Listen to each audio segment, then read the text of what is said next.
Muy buenos días a todos. Mi nombre es Xiomara Zapón. Soy gerente de conocimiento del Instituto del Cemento y del Concreto de Guatemala y también represento a la CI Guatemala como vicepresidenta del capítulo local. Nuevamente les damos una cordial bienvenida a la serie internacional virtual de conferencias Siempre Avanzando en Concreto. Adicionalmente, quiero comentarles que se han unido a esta serie participantes desde El Salvador, Honduras, Nicaragua, Costa Rica, Panamá, México, Argentina, Ecuador, República Dominicana, Perú, Colombia, Paraguay, Venezuela, España, Mozambique, Italia y Guatemala. Desde el inicio de esta serie se han registrado alrededor de 1.500 personas de los países que he mencionado. Esta serie inició durante el mes de marzo y concluirá en el mes de diciembre.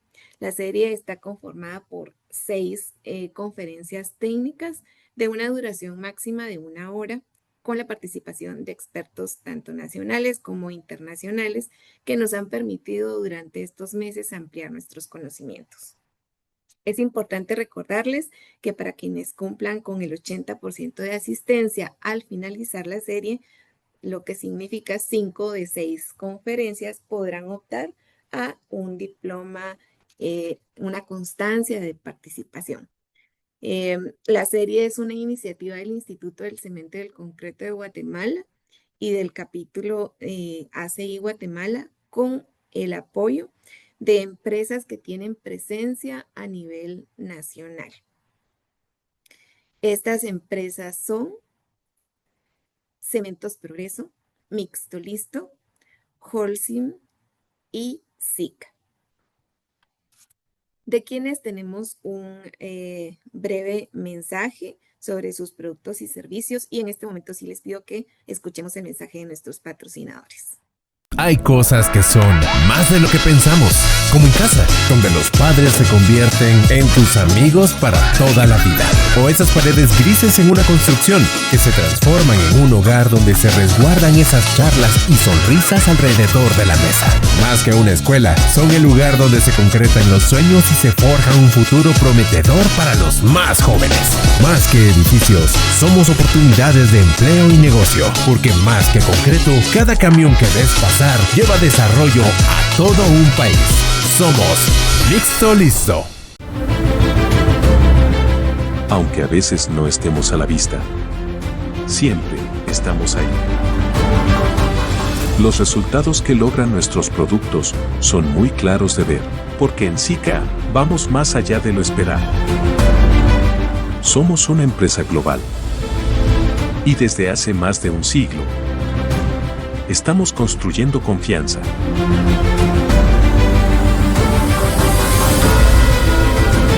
Vamos más allá de lo esperado. Porque lo que nos hace exitosos es el coraje por la innovación.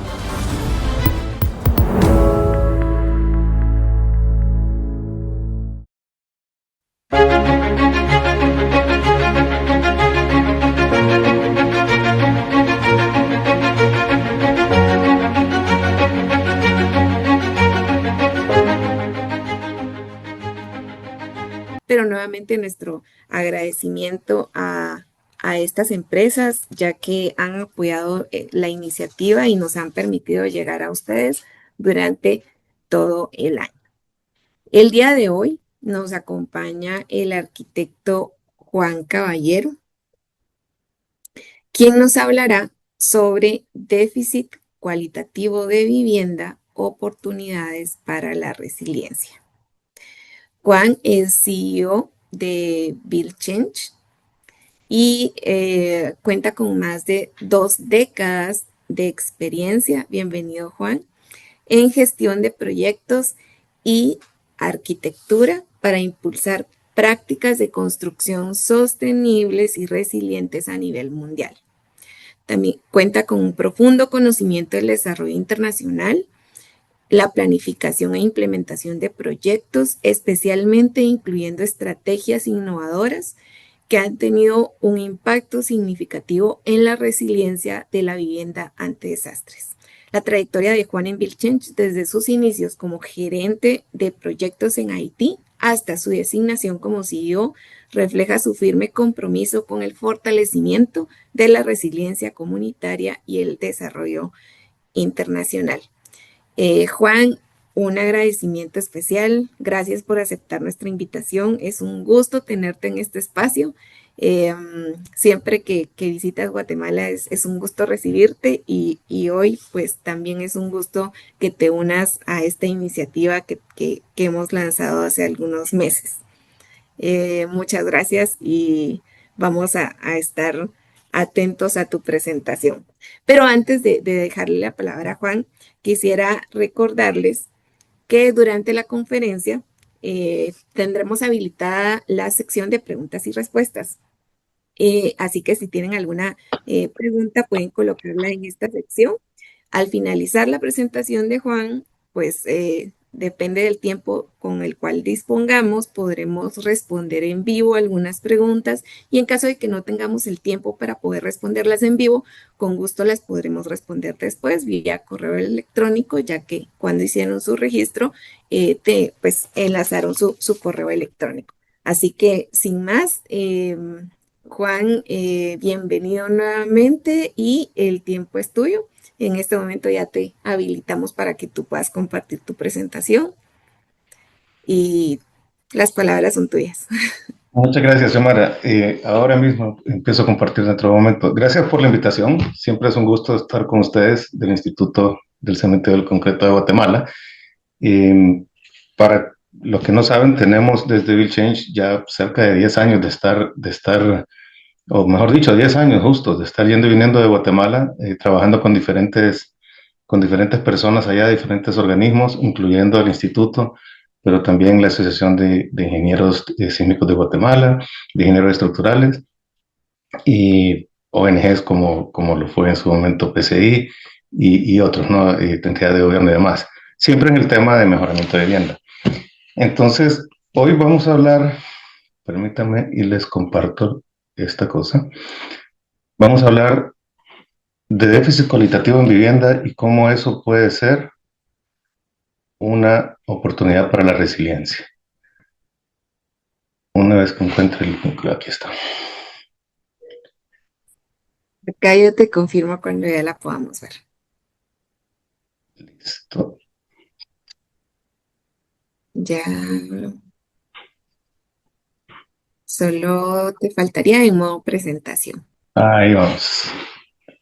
Ahora sí.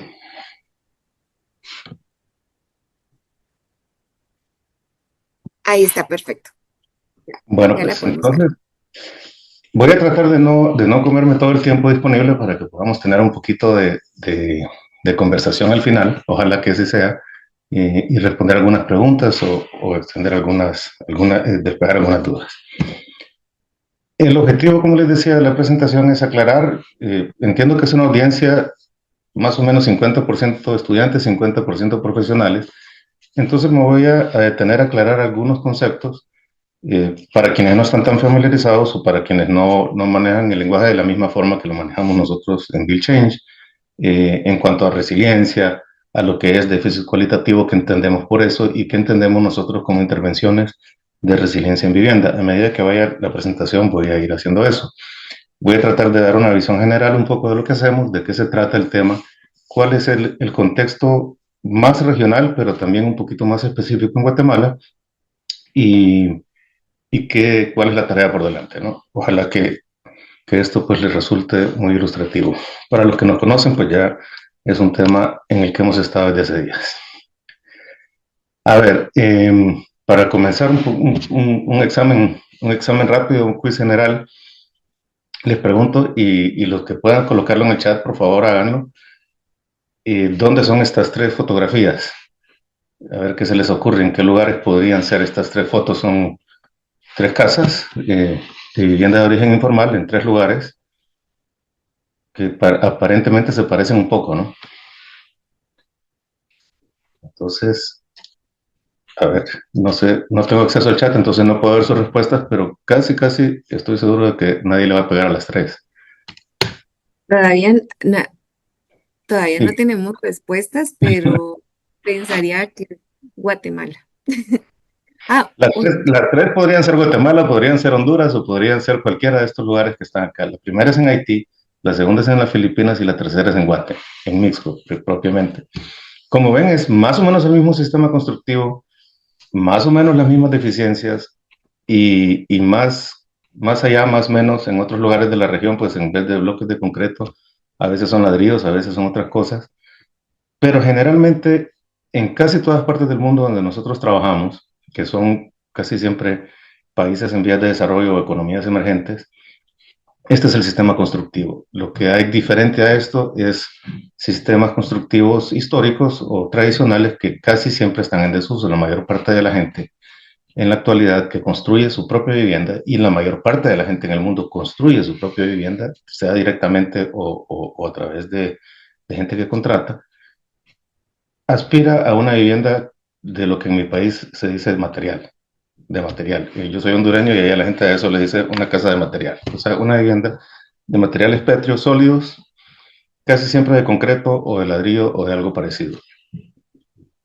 Eso hace que las vulnerabilidades en lugares donde tiembla o en lugares donde hay inundaciones sean muy similares también. Eso pues es un poco malo, pero también es una oportunidad. ¿Qué entendemos nosotros por déficit habitacional? Y estas son unas cifras ya un poco viejitas, pero siempre relevantes de ONU Habitat, donde nos dice que el déficit cualitativo en Guatemala es del 69% versus del 69% de todo el déficit de vivienda versus un 31% de déficit cuantitativo. Entonces, ¿qué queremos? ¿Qué entendemos por esto? Déficit habitacional significa cuántas viviendas se necesitan, sean nuevas o mejorar las que están. Nosotros en América Latina y en muchas partes del mundo tenemos 70, 100 años de estar dedicados a producir nuevas viviendas, a tratar de incentivar el mercado o los gobiernos.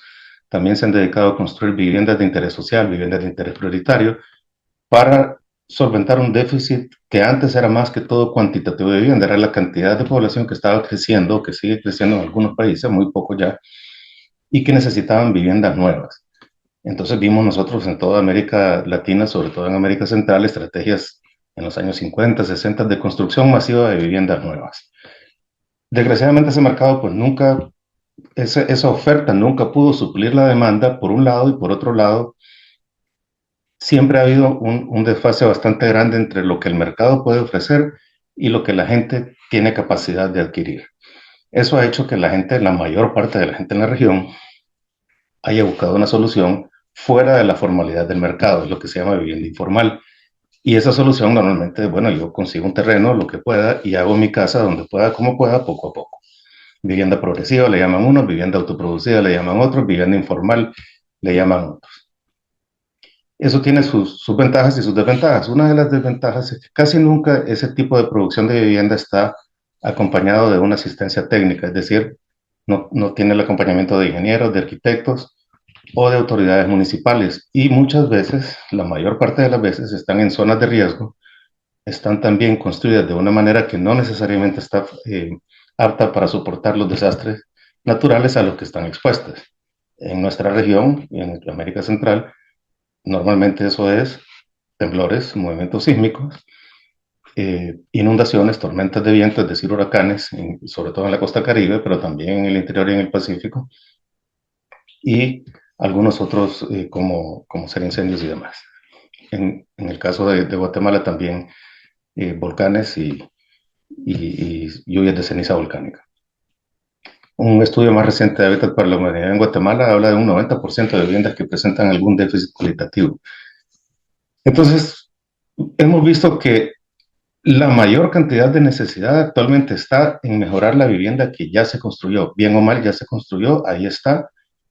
Han habido muchos esfuerzos en mejoramiento de barrios, en regularización predial, es decir, darle a la gente que no tiene título de propiedad su título de propiedad para que se pueda quedar donde está.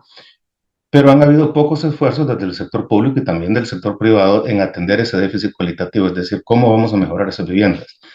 Se supone que el mercado se cuida solo y que a medida que la gente va mejorando su situación económica, va mejorando sus viviendas. Eso, como vamos a ver, no es necesariamente cierto. Inclusive, nosotros hemos encontrado que lo contrario puede ser cierto.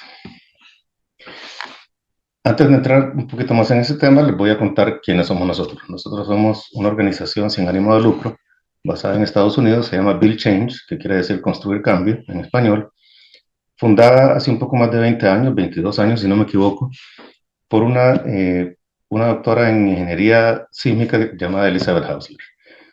Estamos basados legalmente en Denver, Colorado, pero trabajamos a nivel mundial.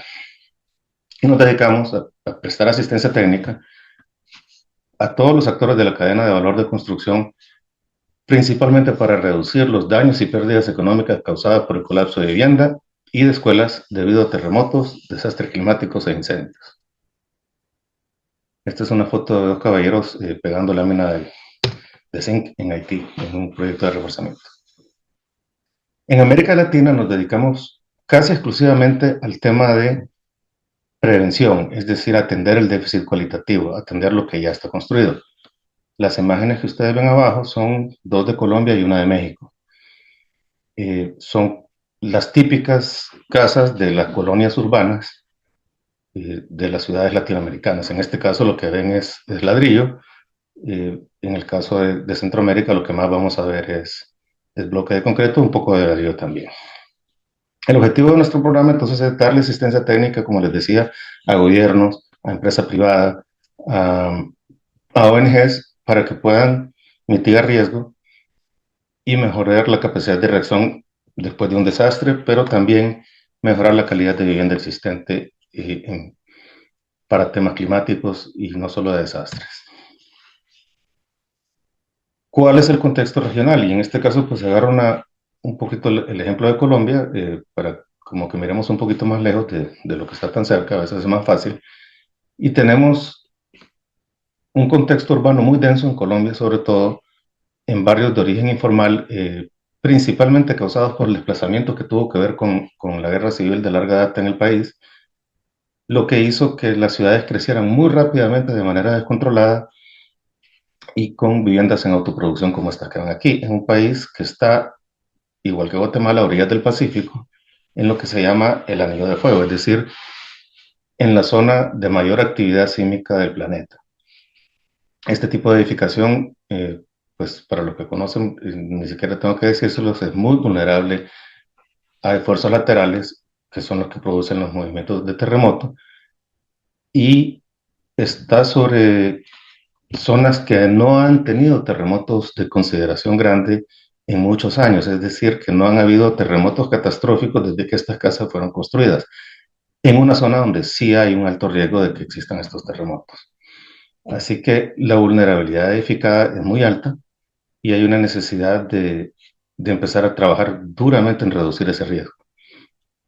Estos son procesos en estos barrios. En Colombia tienen un poco más de ventaja de lo que tenemos en América Central en el mejoramiento de barrios. Estos barrios eran antes casitas de cartón, casitas de lámina de zinc, que se fueron consolidando, hubo regularización predial, hubo mejoramiento de las calles, hubo atención en servicios públicos, transporte y demás. ¿Y qué ocasionó eso? Que la propiedad subiera de precio, que la población se incrementara y que se densificara esa construcción. Entonces, de unas casitas muy precarias y muy livianas, pasamos a casas de 2, 3, 4, hasta 5 y 6 pisos, sin asistencia técnica, sin permiso de construcción, en hacinamiento, sin ventilación y con muchas deficiencias. Entonces, ahí es donde les decía que ese mejoramiento económico y atención del barrio, si no viene acompañada de una estrategia fuerte de mejoramiento de lo que hay detrás de la línea de propiedad, en lugar de reducir el riesgo, puede incrementarlo, que es el caso en la mayor parte de las ciudades de la región. El caso colombiano es un caso, sobre todo en las ciudades más densas, bastante fuerte en cuanto a que su densidad es muy alta. Yo generalmente hago un paralelo con América Central, en que nosotros vamos unos 25, 30 años atrás de Colombia en este tema. Ya tenemos en las manchas urbanas la cantidad de construcción informal generalmente de 1 y 2 pisos, pero está empezando a densificarse de una manera que no necesariamente es la mejor. Y vemos aquí el paralelo en Ciudad de Guatemala. Estas fotos son ya de hace algunos años. Probablemente en estos lugares hay más casas de las que están en estas fotografías. Y ven ustedes pues que la diferencia no es tanta. ¿Qué pasa en Guatemala? Mucho nos hemos enfocado con justa razón en el tema de las laderas, ¿no? Hay mucha necesidad de gestionar el riesgo del sitio, el riesgo macro de lo que es haberse asentado en lugares con alta propensidad de deslizamiento, sobre todo cuando hay alta saturación de agua. Pero más allá de eso, también tenemos la exposición a terremotos y tenemos entonces un problema bastante complejo en ese sentido. Yo creo que es poco realista pensar que vamos a poder destruir todas estas casas y reemplazarlas por construcciones nuevas, bien hechas y que la gente pueda comprar. Entonces nos toca adaptarnos con lo que tenemos ya en estos lugares. A ver, aquí sí hay una cosa que les quería decir. Nosotros hicimos un estudio a profundidad de Guatemala comparado con otros países de la región. Y Guatemala, porque tiembla bastante y tiembla seguido, tiene unas prácticas de construcción informal menos malas que otros países. Es decir, que uno en Guatemala encuentra las casas con castillos, como le llamamos nosotros, es decir, columnas de confinamiento, con vigas. No hay necesidad de hacerles tanto desde un punto de vista de reforzamiento sísmico, si de eso se trata, como en otros lugares. Es decir, Guatemala tiene en ese sentido una oportunidad bastante interesante. Para ilustrar un poquito más el tema de vivienda resiliente, que para nosotros cuando hablamos de vivienda resiliente hablamos de una intervención en una vivienda que ya existe, que tiene alguna deficiencia, y la queremos hacer resiliente, pero ¿resiliente a qué? Resiliente, número uno, a desastres naturales, pero también resiliente al clima.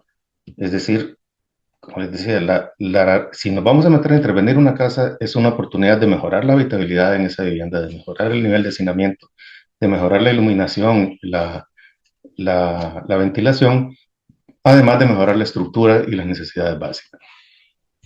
Ahora, antes de meternos a eso, tenemos que ver si en realidad estamos en un lugar donde podemos mejorar la vivienda. Muchas veces, como hablábamos hace un momento, estamos en lugares donde no vale la pena realmente meterse a mejorar vivienda porque lo que hay que hacer es reasentar, hay que salirse.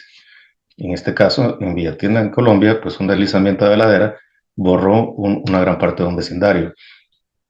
En Indonesia, en Sulawesi, en el 2018, tuvimos un evento grande sísmico en una zona de liquefacción, que lo que hace es que cuando tiembla, pues el suelo se vuelve como que fuera una licuadora, precisamente se mezcla, es un suelo muy flojo, sobre todo en zonas aluviales, y ahí no hay realmente una manera, a menos que sea con cimentación muy compleja, de salvaguardar viviendas pequeñas. Entonces ahí, por más reforzada que esté una casa o por mejor construida que esté, igual iba a tener estos problemas. Son zonas que son más aptas para reasentamiento. Esta es una foto de un proyecto de reasentamiento en Puerto Príncipe, Haití, después del terremoto del 2010.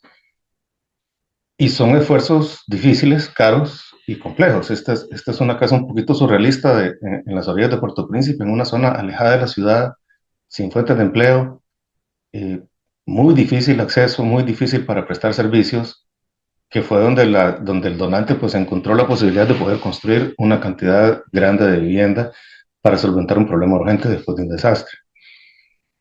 Entonces, en casi todos los proyectos de asentamiento tenemos que son caros, son traumáticos porque la gente hay que moverla del lugar donde está adaptada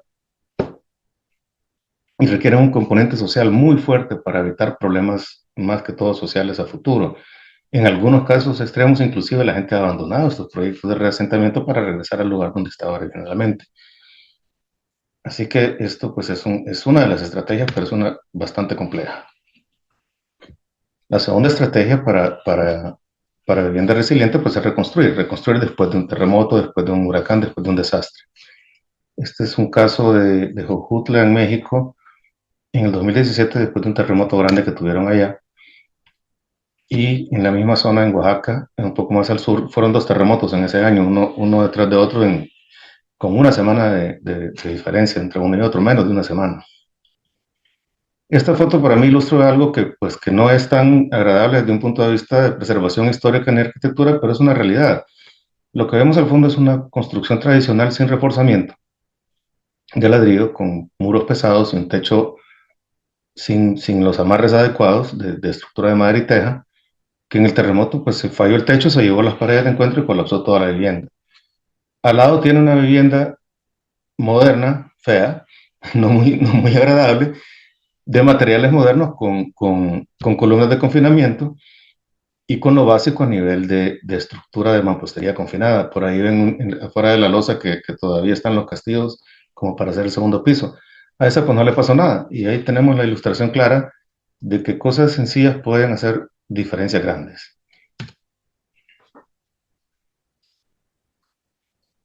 Entonces, cuando nos hemos involucrado en proyectos de reconstrucción, casi siempre nos va mejor cuando le damos los recursos a la gente para que lo gestione ella misma y pueda hacer autoproducción con esos recursos y hacerlo de una manera lo más local posible, que sean los albañiles y los maestros de obra del barrio los que trabajen con la gente, capacitar a esa mano de obra para mover la economía del barrio y poder dejar un conocimiento en la comunidad.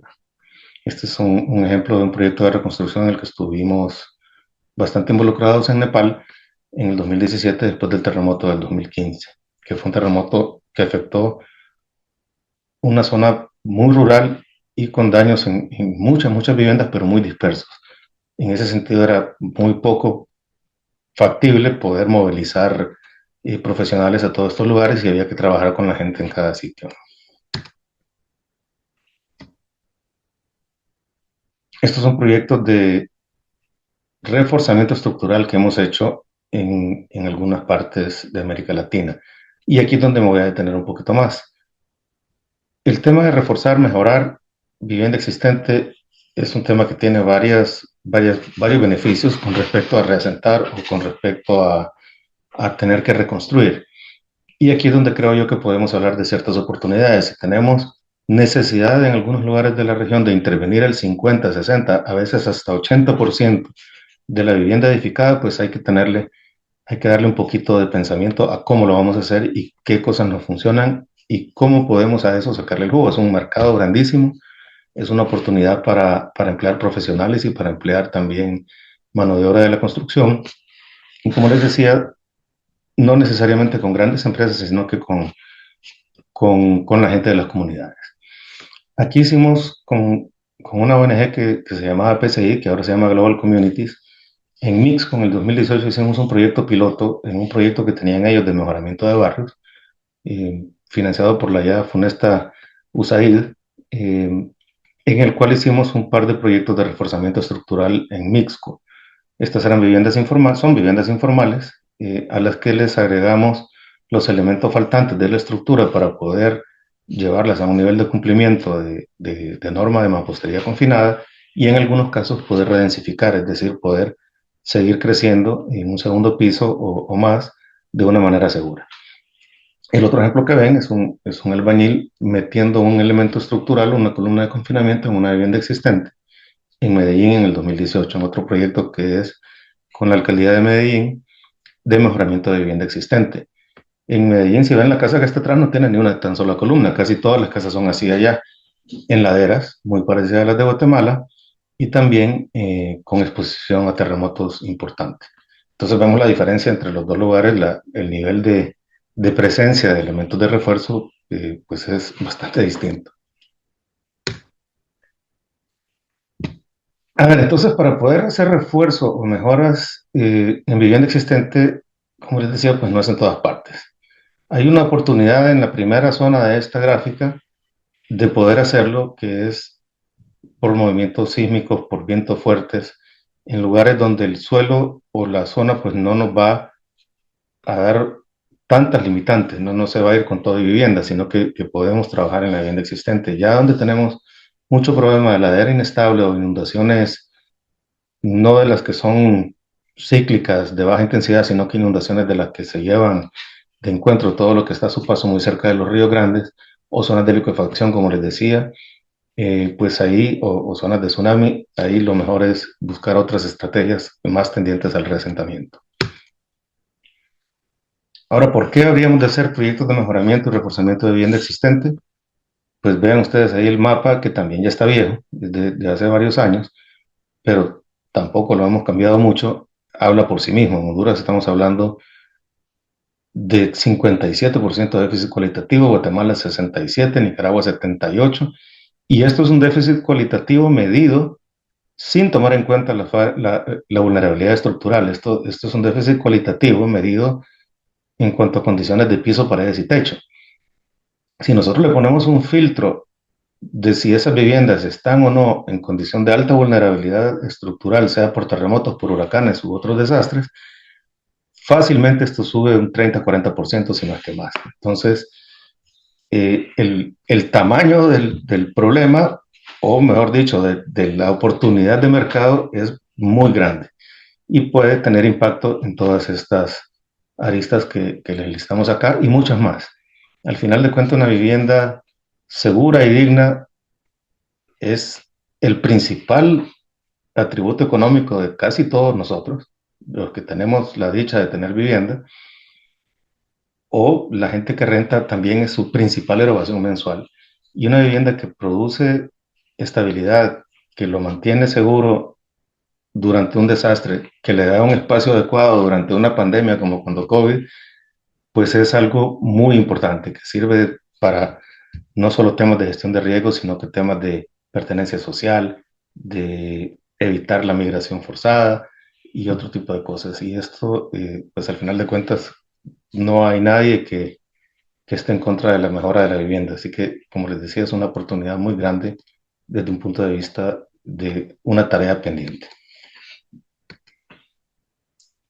Estos son unos datos de un índice que tenía antes la aseguradora Lloyds de Londres. Ellos tenían un índice de riesgo por ciudad. Y aquí es interesante ver cómo estaban midiendo ellos cuáles eran las mayores exposiciones de las capitales de la región en cuanto a nivel de riesgo. Y estos son datos de los aseguradores. Muchas veces los aseguradores internacionales, como ellos reaseguran a los gobiernos y a los bancos locales, tienen mejor información de la que tienen nuestros propios gobiernos. Entonces, si ven acá, estamos hablando, aquí billones de dólares significan miles de millones de dólares. Estamos hablando que una ciudad como Bogotá, que tiene una economía, solo la ciudad de Bogotá tiene una economía más grande que todo el país de Guatemala, de su riesgo, el número uno está en terremoto. Y la mayor parte de ese riesgo está en vivienda informal. Medellín, lo mismo.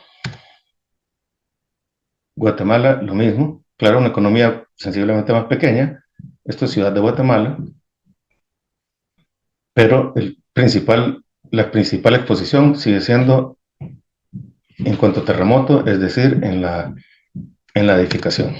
Managua, San Salvador. Todos estamos en la misma bolsa y si seguimos, vamos a encontrar que la región, pues la mayor parte de nuestra región, incluyendo el Caribe, no es distinto. Un poquito más de ilustración de lo que es el tamaño del problema.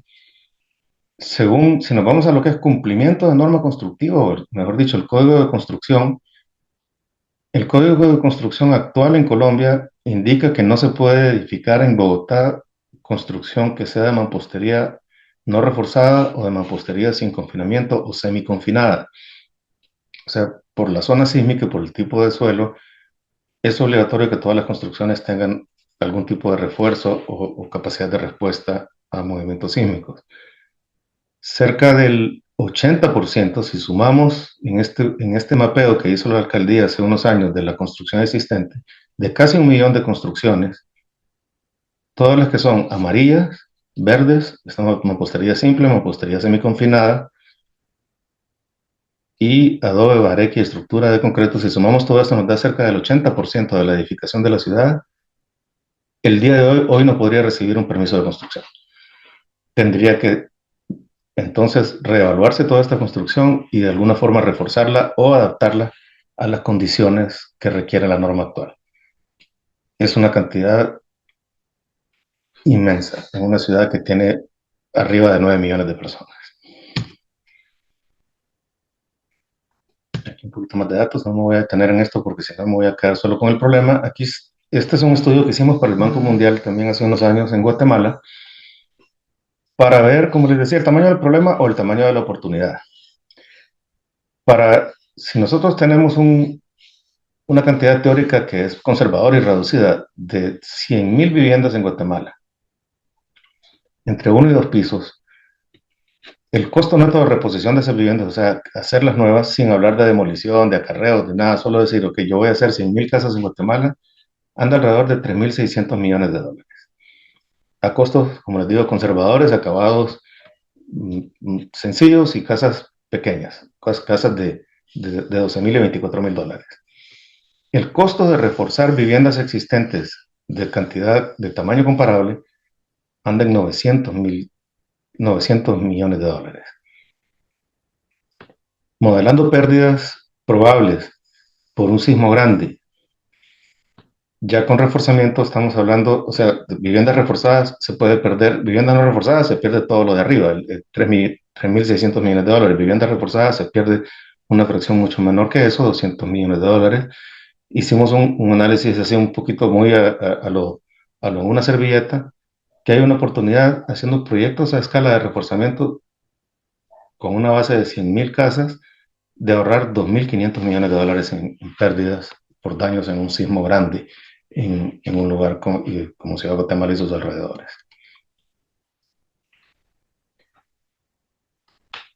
Estos son algunos lugares donde nosotros hemos trabajado en proyectos de reforzamiento estructural y mejoramiento de vivienda a nivel mundial. Y para darles alguno un poco más específico de los casos, el que les mencionaba en Guatemala, en Mixco, como ven, la casa se ve casi igual. ¿Qué le hicimos a esa casa? Le agregamos unas cuantas columnas, le pusimos una losa de concreto bien hecha, nos aseguramos de que todos los muros estuviesen confinados y que cuando hicieran el segundo piso lo pudieran hacer bien. Eso, pues, como les decía, en Guatemala es mucho menos caro que en otros países. En Guatemala creo que anda abajo del 20% del costo neto de reposición en promedio. Este es otro proyecto que hicimos en Honduras, en una zona inundable en el Valle de Sula, cerca de Villanueva Cortés. ¿Qué pasa aquí? Si ustedes ven, la casa original es la que está pintada de verde. Esa casa en el huracán ETA y IOTA, en los huracanes ETA y IOTA, que fueron huracanes de categoría 5, con una semana de separación entre uno y otro, esta casa llegó el agua hasta las vigas del techo. Con un segundo piso, el año que hicimos la casa, se volvió a inundar en otro huracán y la gente pudo estar tranquila en el segundo piso, resguardando sus cosas y pasando lo peor de la inundación. Una intervención hasta cierto punto sencilla, hubo que reforzar un poco la vivienda porque además el Valle de Sula de Honduras también es zona sísmica, aunque muchos hondureños no lo tengamos tan presente. Hubo que reforzar un poco la vivienda y hacer el segundo piso. Normalmente con un segundo piso en estas zonas, cuando uno no está al lado del río, puede pasar la mayor parte de lo que es la inundación o puede resguardar algunos de sus bienes en la parte de arriba mientras sale con la evacuación. Eso ya le cambia mucho la posibilidad de pérdida y es algo que la mayor parte de la gente pues le conviene, o sea, está muy contenta de tener un segundo piso. Solo hay que tener algunas consideraciones. Nosotros ahí le pusimos un sistema de captación de agua y lluvia para que cuando no tenga agua de la calle pueda tener agua, así sea con una inundación leve, un sistema de fosa séptica y servicio sanitario sellado para que también todo eso funcione cuando haya inundaciones leves, y unos paneles solares para que la gente pudiera tener un mínimo de energía eléctrica durante un desastre, pudiera pues al menos calentar la leche para un biberón o cocinar, hacer cosas muy básicas en un segundo piso, sabiendo que el primer piso está deshabilitado. En Bogotá, pues este es un caso extremo de reforzamiento, casi es una reposición total, donde tuvimos que hacer la mayor parte de la edificación nueva, ¿no? Entonces la reemplazamos con un sistema de mampostería confinada. Este es un reforzamiento que hicimos en Medellín también. Ustedes ven la casa primera, no tiene elementos estructurales, hubo que agregarle elementos estructurales y pues quedó la casa lista para poder recibir un segundo piso. Esto en Colombia se hace con un subsidio que tiene la alcaldía disponible, un subsidio de reforzamiento estructural. Ya en Colombia pues tienen conocimiento de este tema desde hace tiempo y hay la posibilidad tanto del gobierno central como de algunas ciudades importantes de tener subsidios de reforzamiento estructural.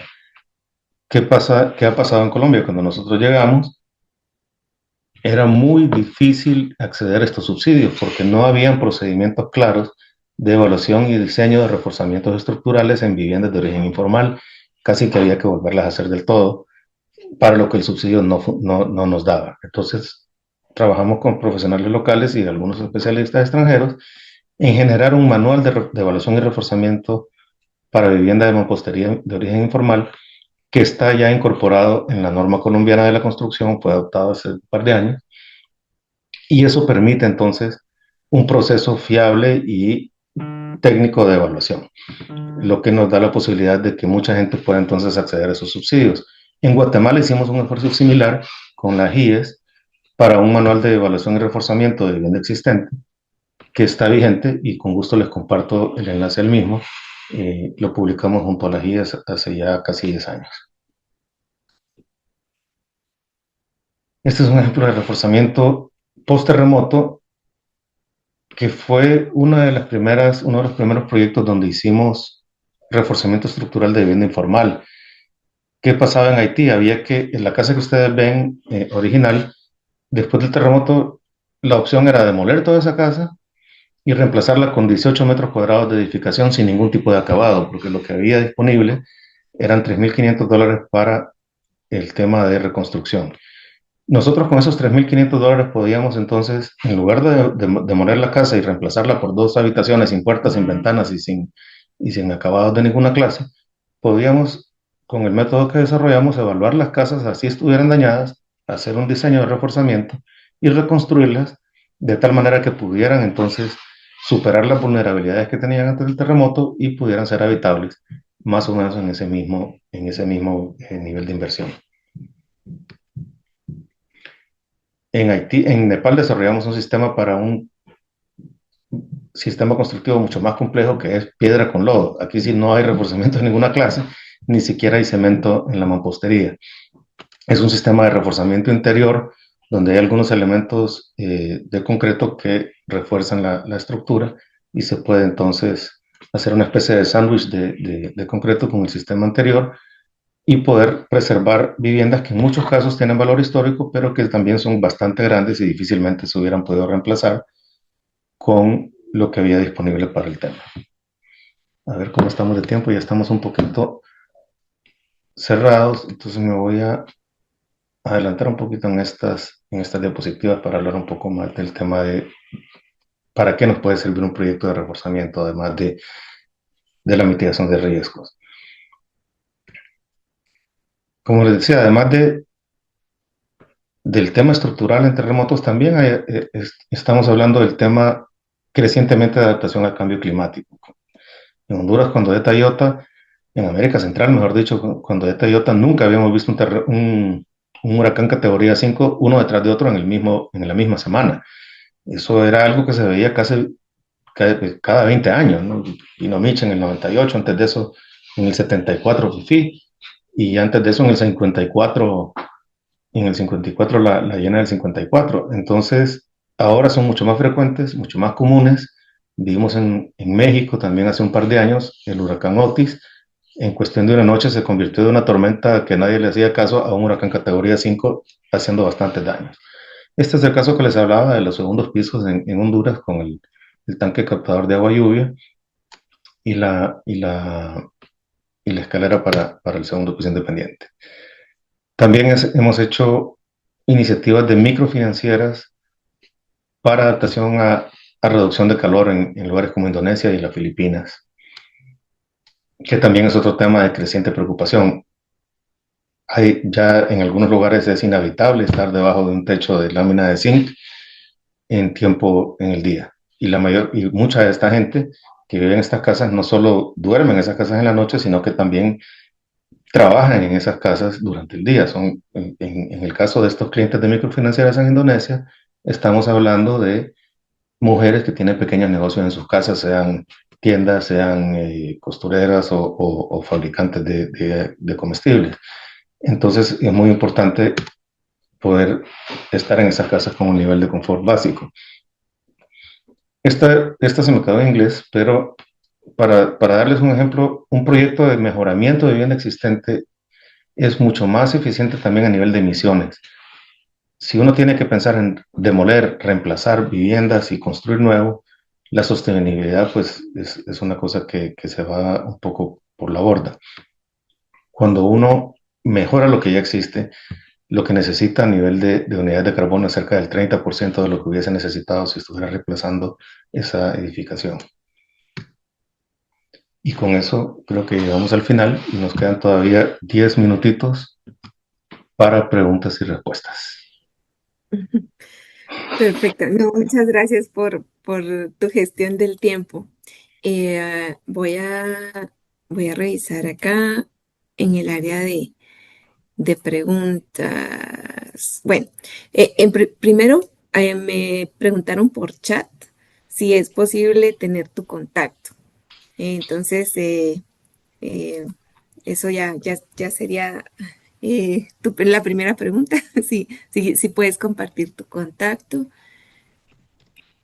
Yo no sé si lo del chat es público, aquí lo puse en el chat, juan@billchange.org. Sí, si no, dame un segundito y ahorita eh, lo pasamos ya, aquí lo vamos a proyectar. Eh, Tengo aquí un comentario y pregunta. Y es de miembros de un capítulo estudiantil de acá de Guatemala. Te agradecen la presentación. Saludos desde el capítulo estudiantil de arquitectura de Jutiapa. Y el comentario es que sería excelente si Guatemala tuviese ese tipo de subsidios por parte de entidades encargadas para regular la construcción.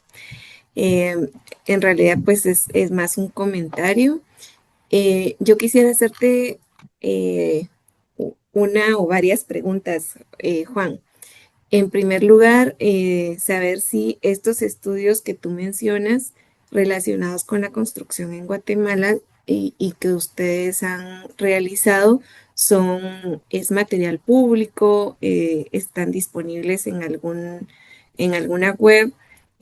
Considero que es importante saberlo para que ese conocimiento pues esté a disposición de la población. Sí, sí, sí. Hicimos un par de estudios para el Banco Mundial, sobre todo en Guatemala. Si no estoy mal, Ujú. los tenemos publicados en nuestra página web, que es www.billchange.org. Ahí tenemos una sección de recursos técnicos públicos. Hay una librería extensa de recursos técnicos, no solo de Guatemala, sino que de varios países. Para Ya, Guatemala tenemos publicado ahí, si no me equivoco, ese estudio del Banco Mundial. Tenemos también el manual de reforzamiento que hicimos con las GIES, está publicado ahí, se puede descargar y utilizar libremente, preferiblemente por profesionales de la ingeniería. Y sí, en el sitio nuestro los tienen, y si no, con gusto me mandan un correo y yo les ayudo a encontrarlos. perfecto. Acá tengo un comentario sobre, bueno, primero felicitaciones por tu excelente presentación y el comentario dice, el principal problema para cubrir las necesidades eh, es el financiamiento. ¿Cuál ha sido la forma de resolver este tema desde Bill Change? A ver, el financiamiento sí, pero si uno ve una casa grande, mal construida, casi siempre tiene en ella misma la cantidad de inversión que hubiera necesitado la persona para una casa no tan vulnerable. O sea, el costo a nivel de espacio es casi el mismo. Lo que falta más que todo es la asistencia técnica. Y quién paga esa asistencia técnica es un poco la clave, ¿no? Mm, Ahí, y retomando también el primer comentario de Melanie, en el caso de Guatemala sí hay subsidios. Sí hay algunos subsidios. ¿Qué pasa? Esos subsidios han sido muy subutilizados por falta de organización y un poco falta de facilitación de parte del mismo gobierno para esos subsidios, porque los mismos subsidios que tiene el gobierno disponibles para el tema de nueva edificación, porque los hay, para el tema de vivienda de interés social, pueden ser utilizados para mejoramiento de vivienda. Eh, lo que pasa es que cuando nosotros vimos esa posibilidad de subsidios, se me olvida el nombre de la agencia de Guatemala, no me acuerdo si era Fondo para la Vivienda o algo así, Eh, FOPAV. Eh, Papá. Era muy difícil, o sea, sinceramente hay que ser un valiente para hacer la organización comunitaria que se necesita y la gestión que se necesita para poder obtener acceso a esos subsidios. Es muy engorroso. Entonces lo que falta es un poquito más de voluntad política y conocimiento y conciencia para poder viabilizar esos subsidios de una manera más fácil. Casi que de forma exclusiva, en un 99%, los subsidios para la construcción están siendo viabilizados a través de la banca y los desarrolladores formales, ¿no? Para vivienda nueva, cosa que no está mal, pero sí hay que facilitar un poco la forma de que la gente pueda acceder a esos subsidios para mejoramiento de vivienda. Pero sí existen en algunas instancias de Guatemala. Eh, por otro lado, lo que hemos hecho, sobre todo en Asia, es trabajar con microfinancieras en la generación de productos de apoyo progresivo al mejoramiento de vivienda. Entonces, les hemos generado algunas herramientas técnicas basadas en una plataforma digital que tenemos que se llama Visitap, para que oficiales de crédito que no son ingenieros ni son arquitectos puedan trabajar con la gente de las casas y hacer una evaluación muy rápida en un aplicativo de las deficiencias de la casa. Claro, cuando uno va y habla con una persona en una casa, lo primero que le va a decir, yo aquí lo que quiero es un cuarto más grande, una cocina más bonita, un baño más grande o mejor, o un segundo piso. No le va a decir, quiero vigas para que no me caiga encima en un temblor. Eso no se lo, casi nadie lo tiene en la cabeza. Pero a través de esas otras necesidades, el aplicativo pues le hace un poquito el cálculo de qué le falta a la casa en cuanto a estructura, además de lo que la gente quiere hacer, y le calcula en base a la capacidad de préstamo de esa persona en las microfinancieras, que son como cooperativas de ahorro y crédito, y diferentes préstamos en diferentes tandas para poder ir haciendo esas mejoras de manera progresiva. Con préstamos que no son hipotecarios, o sea, la persona no pone en riesgo su propiedad, o si no tiene título de propiedad, no tiene que hacer todo el trámite de hipoteca y demás. Estamos hablando de préstamos, en estos casos de Indonesia y Filipinas, que son inferiores a los $1,000. Pero entonces son préstamos que la gente va pagando poco a poco durante unos ciclos de generalmente 2 o 3 años y después hace el siguiente ciclo. Existen ese tipo de soluciones, son cosas que se pueden implementar en América Latina, sobre todo en Centroamérica, donde ya hay una cultura de cooperativismo. Generalmente estos préstamos de cooperativas o de asociaciones de ahorro y crédito se usan para pequeños negocios, pero también se pueden viabilizar para vivienda, como les digo, con un poco de creatividad y de voluntad política. Sí hay experiencias de gente que lo ha hecho. Hábitat para la Humanidad tiene también algunos ejercicios interesantes en ese sentido, ¿no? Sí, hoy también tenemos aquí participantes que te están escuchando de Hábitat para la Humanidad, así que em, nos queda poco tiempo y voy a tomar ese tiempo para dos preguntas puntuales. La primera es, por ejemplo, tú hablabas sobre tema de reconstrucción. Entonces, que muchas veces, y a ver si te comprendí bien, prefieren entregar los recursos para que las personas hagan la reconstrucción como tal. En esos casos, ¿cómo Bill Change tiene algunos lineamientos mínimos? ¿Cuáles son los lineamientos para el uso de esos recursos en casos de reconstrucción? Sí, como te decía, para nosotros la experiencia ha sido muy exitosa en cuanto a autogestión de recursos y autoproducción de proyectos de reconstrucción versus contratar a un gran contratista que haga una nueva colonia allá en un lugar alejado de la ciudad, ¿no? Nos ha ido bien, pero la clave en el tema es la asistencia técnica. O sea, no se trata de decir a la gente, tenga usted la plata, vea qué hace con ella, ¿no? O aquí está Exacto. el código de construcción que le vaya bien. Eh, Sí, a eso me Cuando son refería. ¿Cómo hacen ese control o esa supervisión con de la asistencia técnica. construcción? Entonces capacitamos, depende de la modalidad de financiamiento o el donante. Generalmente la reconstrucción son recursos donados, sea del gobierno, sea de organismos internacionales o de ONGs.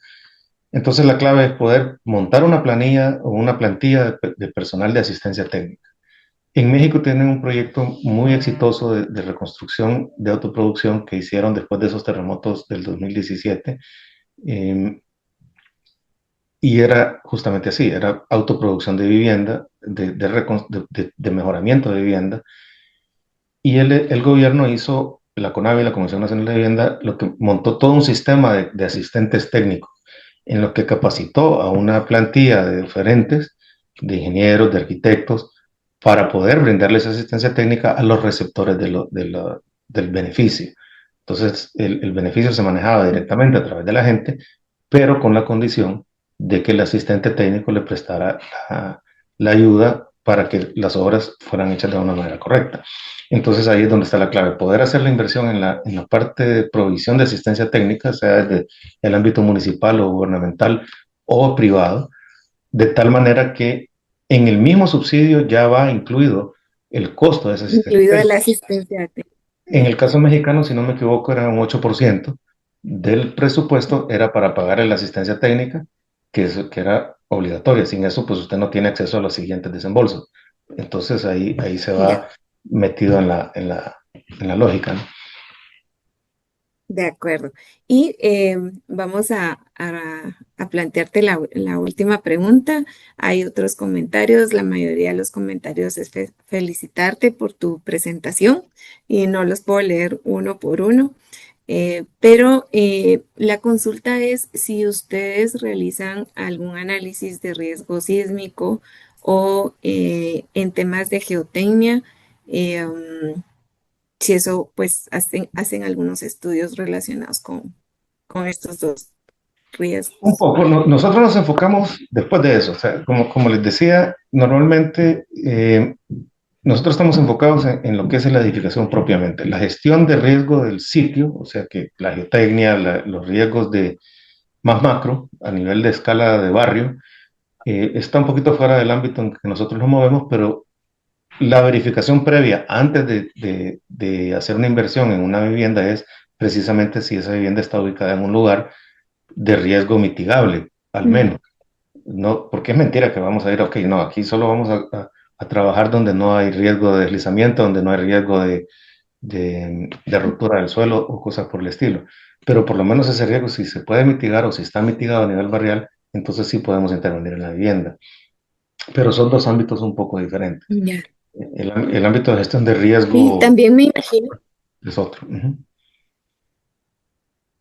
También me imagino, Juan, que depende de dónde sea el proyecto, ustedes se apoyan en los estudios locales que ya existen sobre riesgo, ¿no? Totalmente. Como el En, caso de Aquiles, ya, en todos los de lugares donde acuerdo. vamos, nos apoyamos primero en lo que hay. eh, Mapeo de Ujú. riesgo, capacidad financiera, inclusive capacidad técnica local. Trabajamos un poco con el sistema que encontremos donde estemos y tratamos de traer de fuera lo menos posible porque todo eso es caro. Y además, si uno trabaja con lo que hay, Claro. pues es más fácil que las cosas sean adoptadas y permanezcan. De acuerdo, Juan. Bueno, pues muchas gracias por tu presentación. En realidad, siempre nos quedamos cortos en el tiempo. Aprovecho y te recuerdo que el próximo año, pues estamos preparando el evento de conmemoración de los 50 años del terremoto de 1976 y seguramente va a ser un gusto recibirte en Guatemala para que desde ya tengas las fechas reservadas. Bueno, No sé ahí si lo vamos a tienes algunas acompañar. palabras. No, pues solamente agradecerles la invitación. Siempre, siempre un gran placer estar con ustedes y ojalá que podamos seguir trabajando en beneficio de esas viviendas en Guatemala para que sean cada vez más resilientes. Así es, ¿no? Muchas gracias a ti por estar en este espacio. Para finalizar, nada más que agradecer a quienes nos acompañaron a la sesión del día de hoy. Les informamos de una vez la fecha del cierre de nuestra serie internacional virtual, la cual tendrá lugar el día jueves 11 de diciembre a las 10 de la mañana, hora de Guatemala, con la participación del ingeniero José Pepe Izquierdo, que pues yo estoy casi segura que muchos de ustedes han tenido oportunidad de escucharlo y pues va a acompañar para el cierre de esta serie de conferencias. Para quienes no hayan podido asistir a las conferencias anteriores o bien se perdieron una parte de esta conferencia, les recuerdo que estará disponible a partir de la próxima semana en nuestro canal de YouTube. Y pues con esto damos el cierre y la despedida y nuevamente muchas gracias. Les deseamos un feliz resto de día y de semana. Muchas gracias. Hasta luego. Hasta luego.